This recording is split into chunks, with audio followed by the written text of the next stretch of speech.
De nouvelles images montreraient les derniers déplacements de Céleste Rivas Hernandez avant sa disparition et sa découverte sans vie dans une voiture au nom du chanteur David. Cela, ainsi que de nouveaux détails concernant cette voiture et la durée pendant laquelle elle aurait pu être abandonnée, nous donnent une meilleure idée de la chronologie alors que tout le monde cherche des réponses. Bienvenue dans Sidebar de Law and Crime, je suis Jesse Weber. Comme vous le savez, nous suivons de près l'affaire Céleste Rivas Hernandez et voulons retracer ce que nous savons sur elle et ses déplacements, car c'est un élément clé. C'est essentiel. TMZ vient de publier de nouvelles images de vidéosurveillance montrant apparemment Céleste juste avant sa disparition l'an dernier. Et laissez-moi vous expliquer pourquoi c'est si important. Donc, ces restes décomposés, les restes décomposés de cette adolescente, ont été retrouvés dans le coffre d'une Tesla 2023 à un endroit appelé Hollywood Tow Yard. Et cette voiture était enregistrée au nom du chanteur David, Difour Vedi David Anthony Burke. En fait, elle a été retrouvée un jour après ce qui aurait été son 15e anniversaire. Mais la question est, et le mystère ici, c'est ce qui s'est passé avant qu'elle ne se retrouve dans cette voiture, n'est-ce pas? Où était-elle avant la découverte de ses restes dans cette voiture? Voilà le mystère, du moins pour nous. Nous ignorons ce que les enquêteurs ont ou ce qui se passe en coulisses. Voici une récente mise à jour du capitaine de la police de Los Angeles. C'est intéressant. Parlons-en. Ils sont restés assez discrets, et ce qui est fréquent dans ce type d'enquête. Nous n'avons même pas de cause officielle du décès. Les autorités n'ont identifié aucun suspect ni aucune personne d'intérêt.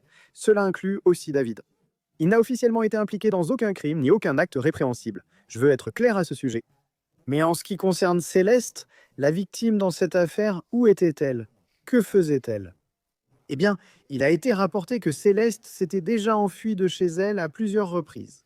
Selon des sources policières citées par TMZ, la raison serait un foyer difficile. Il avait été rapporté qu'elle s'était enfuie en janvier 2024, puis avait été ramenée chez elle après avoir été retrouvée ou localisée à Hollywood. Cependant, en évoquant TMZ, il faut mentionner ce qu'ils ont rapporté. Ils ont obtenu des images de vidéosurveillance. Vidéo d'un magasin d'alcool à Lake Elsinore, Californie. C'est à environ 75-76 miles d'Hollywood, là où le corps de Céleste a été retrouvé. Maintenant, ce sont des images qui auraient été filmées le 19 mars 2024. Donc c'est peut-être la deuxième fois qu'elle se serait enfuie, et sa sœur serait apparemment allée dans ce magasin d'alcool. Lago Spirits, situé près de la maison familiale, a été contacté pour vérifier s'ils avaient des vidéos de Céleste afin de retracer ses déplacements. Dans la vidéo de TMZ, on aperçoit une personne en sweat à capuche noire et pantalon clair que la famille pense être Céleste. Et dans la vidéo, en supposant que c'est bien elle, on peut voir Céleste marcher assez rapidement dans la rue, puis sembler trottiner ou courir un peu en tournant au coin, et elle finit par disparaître de la vue. Nous ignorons d'où elle venait et, plus important, où elle est allée. Sur TMZ Live, Harvey Levin et son équipe ont discuté de la possibilité qu'elle soit montée dans une voiture qui semblait s'être arrêtée dans la rue. TMZ aurait aussi interrogé Eli Natif, le propriétaire du magasin d'alcool, qui a décrit Céleste comme une belle fille calme et timide, venant juste acheter des chips et des sodas. Et bien sûr, la question était de savoir comment elle était passée du fait d'apparaître potentiellement sur cette vidéo à se retrouver dans le coffre d'une voiture. Ce que je vais vous dire va encore approfondir ce mystère. Selon les premiers rapports, la Tesla abandonnée dans les collines d'Hollywood n'y serait restée que quelques jours avant d'être envoyée à la fourrière, où un employé, alerté par une odeur nauséabonde, a appelé la police, menant à la découverte du corps. Eh bien, maintenant, nous avons plus de détails. Des voisins auraient déclaré à National Broadcasting Company Los Angeles que la voiture était là depuis environ un mois. D'après le Los Angeles Times, cette Tesla, toujours au nom de David, a reçu une contravention 11 jours avant que Céleste y soit retrouvée. Elle était garée sur Bluebird Avenue. Un résident s'est plaint qu'elle y restait trop longtemps. Le 27 août, un agent de la circulation a signalé la voiture. Le 3 septembre, l'agent a dressé une contravention pour non-respect de l'ordonnance de stationnement de 72 heures. Le 5 août, la voiture a été remorquée. Le 8 septembre, le corps a été retrouvé. Ceci provient du Los Angeles Times.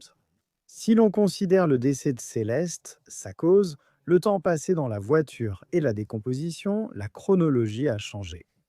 D'ailleurs, selon News Nation, l'enquêteur privé Steve Fisher a expliqué que le rapport de plainte initial, qu'il aurait apparemment consulté, détaille que la Tesla avait une bosse, mais il n'y avait aucune mention d'une odeur et qu'elle avait été essentiellement abandonnée à seulement 45 mètres d'une propriété des Hollywood Hills que David louait. Nous avons déjà mentionné dans Sidebar que David aurait récemment rompu le bail et déménagé. Et cela est arrivé après que la police a fouillé la propriété, confisquant apparemment des appareils électroniques et des ordinateurs. Cela faisait suite à un mandat de perquisition. Mais nous essayons de retracer les déplacements de cette victime, de cette adolescente, qui, lorsqu'elle a été retrouvée, pesait apparemment 32 kilos et avait un tatouage sur le doigt où il était écrit « Chut ». Selon le médecin légiste de Los Angeles, cette caractéristique distinctive aurait facilité son identification. Et TMZ a rapporté que David a le même tatouage. Comme indiqué dans notre précédent épisode de Sidebar, TMZ a rapporté que certains dans l'industrie pensaient que David, 20 ans, et Céleste étaient en couple. Beaucoup pensaient qu'elle avait en réalité 19 ans. Elle était en classe de 5e d'ailleurs. Et il y a eu encore plus de questions sur cette relation, n'est-ce que c'est pas? Il y a des questions sur le fait de savoir s'il a mentionné cette Céleste dans une chanson. News Nation rapporte qu'il y avait un live apparemment avec eux deux en train de parler aux fans de David qui a récemment circulé en ligne et qu'il existe une photo où l'on dirait qu'ils sont tous les deux, certains se demandant s'ils portaient la même chemise que sur la photo prise avec Billie Eilish en octobre 2023. Ceci provient d'un reportage de Complex. Et en parlant de photos, d'ailleurs, TMZ a également mis la main sur une photo où l'on voit apparemment David à Lake Elsinore, donc à moins d'1 mile de la maison de Céleste. Les autorités n'ont pas officiellement lié David à Céleste, et comme je l'ai dit, ils sont restés très discrets. Tout ce que nous savons, c'est qu'ils poursuivent leur enquête. Il a été rapporté plus tôt que David avait coopéré avec les autorités. Il a annulé sa tournée Weezer et reporté la sortie de son album. Mais dans une interview à People, un officier du département de police de Los Angeles n'a pas confirmé si David coopérait avec l'enquête. Le capitaine Scott M. Williams du département de police de Los Angeles a déclaré au magazine People « Nous savons que Céleste Rivas Hernandez est décédée et que son corps a été placé dans le coffre avant de la Tesla de David Burke. » La Tesla était garée à l'endroit où elle a été remorquée depuis des semaines. Il est donc probable que Céleste Rivas Hernandez était morte depuis des semaines avant la découverte de son corps. Le médecin légiste du comté de Los Angeles n'a pas déterminé la cause ni les circonstances du décès. Nous ignorons donc si quelqu'un est pénalement responsable de sa mort, hormis la dissimulation du corps. L'unité des homicides et des vols du département de police de Los Angeles serait apparemment toujours sur l'affaire. Donc la question est, avec cette vidéo, ces nouveaux détails, ce commentaire, qu'est-ce qu'ils nous apprennent sur les déplacements de Céleste avant sa mort? Voici Matt Irvine, détective à la retraite et formateur des forces de l'ordre. Merci d'être avec nous. Pourquoi cette vidéo du magasin d'alcool est-elle importante? Eh bien, comme vous l'avez dit, cette vidéo daterait apparemment du 19 mars 2024. Nous savons que Céleste a disparu. Elle a été signalée disparue la veille. Donc la vidéo est très importante car elle capture un moment précis. Apparemment, cela mène à ce que nous pensons être sa deuxième disparition de chez elle. Comme vous l'avez dit, on la voit marcher puis courir vers quelqu'un ou quelque chose hors champ. Le propriétaire du magasin d'alcool pense qu'elle est montée dans un véhicule. Ce véhicule n'apparaît pas sur cette vidéo, mais ce que cette vidéo permet, c'est de donner aux enquêteurs une date, une heure et un lieu à partir desquels travailler. D'autres vidéos de surveillance pourraient avoir enregistré la plaque d'immatriculation ou le visage du conducteur. Cela indique aussi où chercher des infos sur l'heure et la date des communications de Céleste autour du 19 mars 2024. À qui parle-t-elle? À qui écrit-elle? Le contenu de ces messages n'est probablement plus disponible, mais les relevés détaillés des appels et des messages nous montreraient au moins avec qui elle communiquait autour du moment de cette disparition. Donc, cela pourrait nous montrer qui était au volant de cette voiture, à qui appartenait cette voiture et avec qui elle parlait avant sa disparition. Qu'entendiez-vous par le contenu? Nous ne connaîtrons peut-être plus le contenu des messages. Donc, en général, les opérateurs de téléphonie mobile ne conservent le contenu des messages textes que pendant une période très limitée. En général, cela dure quelques semaines ou mois. Ici, c'était il y a 1 an et demi. Ces enregistrements de messages textes ne sont probablement plus disponibles concernant les détails évoqués. Mais ce qui devrait encore être disponible auprès de la plupart des opérateurs de téléphonie mobile, ce sont les personnes ou les numéros de téléphone avec lesquels elles communiquaient. Je veux revenir à cette vidéo. Pensez-vous que les enquêteurs l'examinent? Que cherchent-ils dans la vidéo? Essaye-t-il d'identifier les voitures proches de Céleste, de savoir à qui elles appartiennent, ou de demander Avez-vous vu cette fille en salon des Aeon? Analysant-il ses mouvements, comment confirme-t-il officiellement que c'est bien elle? Je crois que sa famille a confirmé que c'était elle. Que font-ils avec cette vidéo? Comment l'analysent-ils et quelle technologie utilisent-ils? Donc, il est probablement peu probable qu'un an et demi plus tard, quelqu'un se souvienne précisément d'avoir vu une voiture passer ou une personne passer simplement parce que cela n'aurait rien signifié pour eux à ce moment-là. Cependant, encore une fois, même si cette caméra de sécurité ne capture pas la plaque d'immatriculation, le véhicule ou le visage du conducteur, cela ne veut pas dire qu'il n'y a pas d'autres caméras de sécurité à proximité, des caméras de circulation, des lecteurs automatiques de plaques d'immatriculation ou d'autres dispositifs qui ont capturé le véhicule et la personne qui était au volant. À propos de la question sur Céleste, hormis la déclaration importante de la famille, si Céleste ressemble aux adolescents actuels, elle possède un téléphone portable. Même si les données précises des antennes relais ne sont sans doute plus disponibles, les informations sur la zone de couverture restent accessibles auprès de son opérateur téléphonique. Et donc, on peut situer Céleste à ce moment et à cet endroit précis, comme on le voit sur la vidéo. Vous pourriez aussi agir ainsi avec d'autres personnes concernées par cette affaire. Où leur téléphone portable et potentiellement même leur véhicule nous montre-t-il qu'ils se trouvaient le 19 mars 2024? D'accord. Quelles sont les tentatives de fugue signalées? Comment cela complique-t-il l'affaire? Comment cela affecte-t-il l'enquête? Parlez-moi de cela. Eh bien, il semble que ce que nous entendons maintenant, c'est que Céleste a quitté la maison à plusieurs reprises avant de disparaître définitivement, du moins aux yeux de sa famille, en mai 2024. Nous entendons également dire que lors de l'une des premières tentatives de fugue que vous avez mentionnées, soit en janvier, soit en février 2024, apparemment sa famille ou un ami de la famille a envoyé une communication au responsable de David Burke pour essayer de localiser Céleste et a fourni au responsable une image de l'une des nombreuses affiches de disparition créées par la famille au nom de Céleste. Après cet échange entre la famille et le responsable, Céleste est rentrée chez elle dans la journée. Donc, il semble qu'au moins certaines de ces tentatives de fugue étaient des efforts pour rencontrer David. Je vais évoquer ce responsable dans un instant, puisqu'il s'est exprimé sur les réseaux après avoir été accusé d'implication dans l'affaire Céleste. Il s'est vigoureusement défendu. J'y reviendrai. La déclaration du capitaine de Los Angeles m'a paru intéressante car il tente de préciser ce qu'ils savent ou non. Ils sont restés très discrets, les autorités sont restées très discrètes.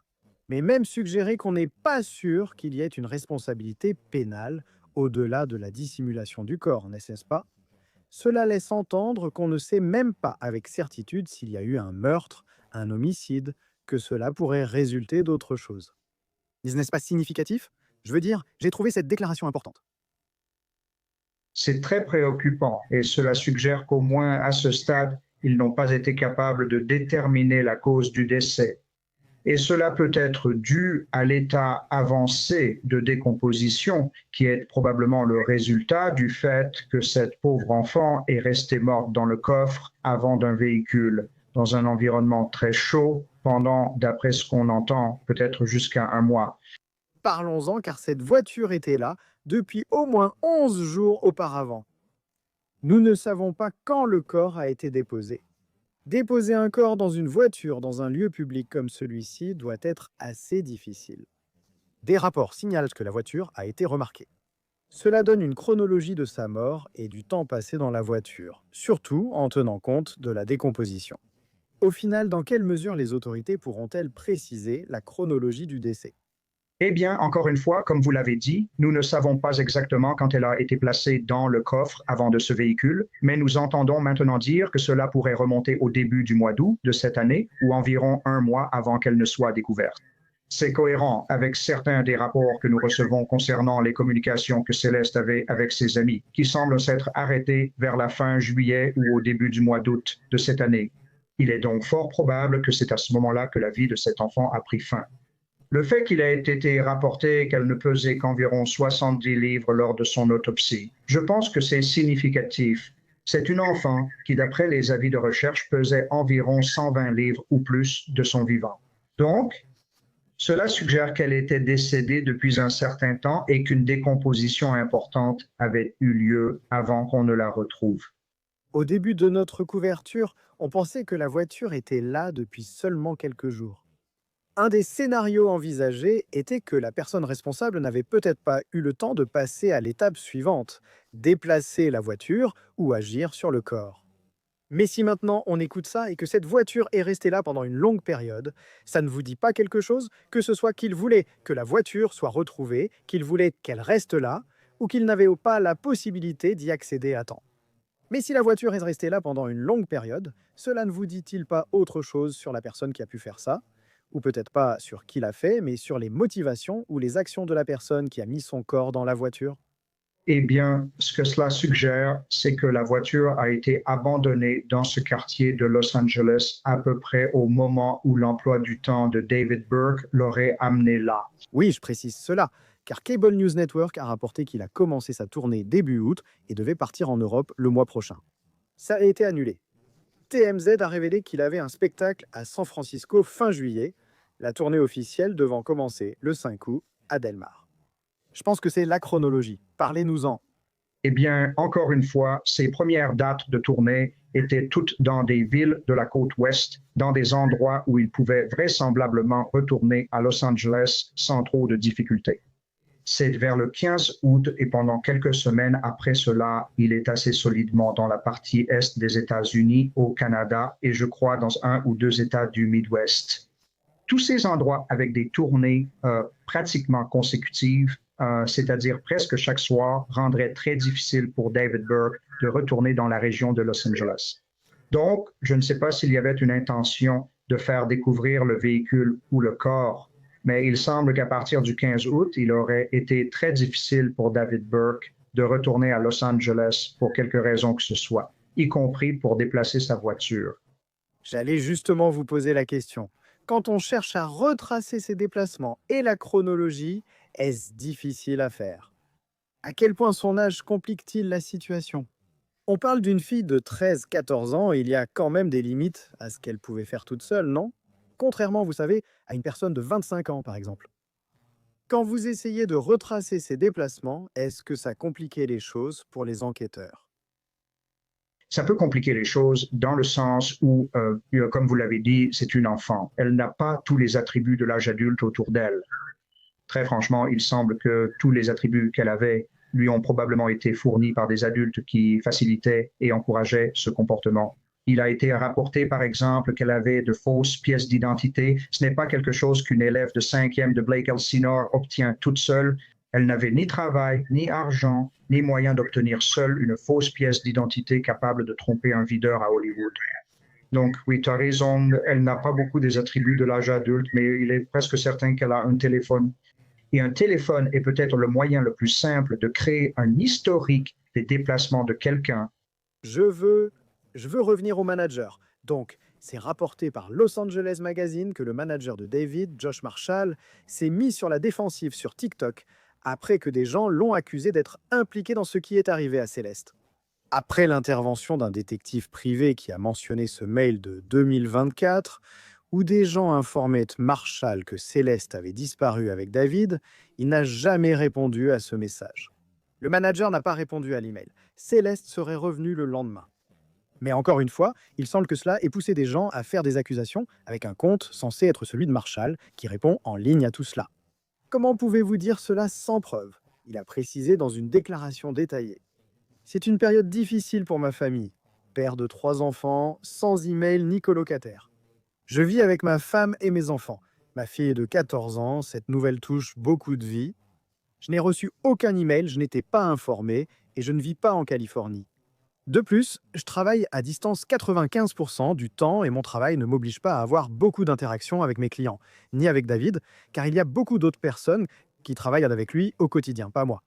Cette nouvelle est tragique pour beaucoup et sa famille. J'espère que les autorités élucideront vite cette affaire. Permettez-moi de rappeler à tout le monde qu'une grande partie de cela relève de la spéculation et des allégations. En attendant, je suis avec ma famille pour les aider à surmonter émotionnellement la nouvelle de cette tragédie. Merci de ne rapporter que des informations factuelles. Pour répondre à la question sur la Tesla, je n'ai aucune voiture immatriculée à mon nom en Californie et aucune de mes voitures n'y a jamais circulé. Utilisez des faits étayés de preuves pour vos commentaires. Que pensez-vous de cette affirmation? Et aussi, de manière générale, dans quelle mesure le public peut-il aider ou nuire à une enquête?